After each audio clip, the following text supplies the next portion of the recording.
اور ہم اور آپ اس بات سے بخوبی واقف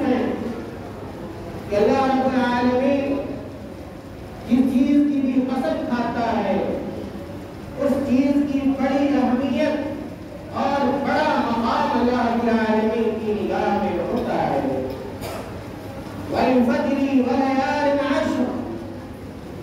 فجر کے وقت کی قسم کھانے کے بعد رب ذوالجلال نے وحدہ لا شریک نے 10 راتوں کی قسم کھائی ہے۔ ان 10 راتوں سے مراد کون سی راتیں ہیں؟ مفسرین کا اس تعین سے اختلاف پایا جاتا ہے، لیکن جمہور اہل علم، جمہور مفسرین اس بات کے قائل ہیں کہ ان 10 راتوں سے مراد ذی الحجہ کی 10 راتیں ہیں، اور ان راتوں میں دن بھی شامل ہے۔ اور اسی قول کی تائید امام ابن کثیر رحمۃ اللہ علیہ اپنی تفسیر القرآن العظیم کے اندر بھی کی ہے۔ میرے بھائیوں، ان آیتوں سے یہ معلوم ہوا کہ اللہ رب العالمین کی نگاہ میں عشر ذی الحجہ کی بڑی اہمیت ہے اور اس کی بڑی فضیلت ہے۔ اسی طرح اللہ کے رسول صلی اللہ علیہ وسلم کی حدیثوں سے بھی پتہ چلتا ہے کہ جو بھی ایام ہیں اور جو بھی سال کے دن ہوا کرتے ہیں، ان دنوں میں سب سے زیادہ اہم ترین ایام عشر ذی الحجہ کے ہیں، اور ہم آپ ان عشر ذی الحجہ میں جو اعمال صالحہ کرتے ہیں یا کریں گے، ان اعمال صالحہ کی قدر و منزلت اور اجر و ثواب دیگر دنوں میں کیے جانے والے اعمال صالحہ سے کہیں زیادہ ہے۔ حضرت جابر بن عبداللہ رضی اللہ تعالی عنہ بیان کرتے ہیں کہ اللہ کے رسول صلی اللہ علیہ وسلم نے ارشاد فرمایا، افضل ایام الدنیا العشر۔ اللہ کے رسول صلی اللہ علیہ وسلم نے کہا، اے میری امت کے ماننے والوں، اے میری امت کے لوگوں سنو، افضل ایام الدنیا العشر، کہ دنیا کے اہم ترین ایام یہ عشر ذی الحجہ ہے۔ صحابہ کرام نے پوچھا، اے اللہ کے رسول صلی اللہ علیہ وسلم، ان 10 دنوں میں جو اعمال صالحہ کیے جاتے ہیں، جو اچھے اعمال اور نیک اعمال کیے جاتے ہیں، کیا اگر کوئی جہاد کرتا ہے، اللہ کے راستے میں جہاد کے لیے نکلتا ہے، تو کیا جہاد کا جو ثواب بھی ان دنوں میں کیے جانے والے اعمال سے کم ہے؟ اللہ کے رسول صلی اللہ علیہ وسلم نے بیان فرمایا، وَلَا مِثْلُهُنَّ فِي سَبِيلِ اللَّهِ، اے لوگوں سنو کہ جہاد بھی ان دنوں میں کیے جانے والے نیک اعمال سے زیادہ ثواب کا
اسی طرح میرے بھائیوں قربانی کا جانور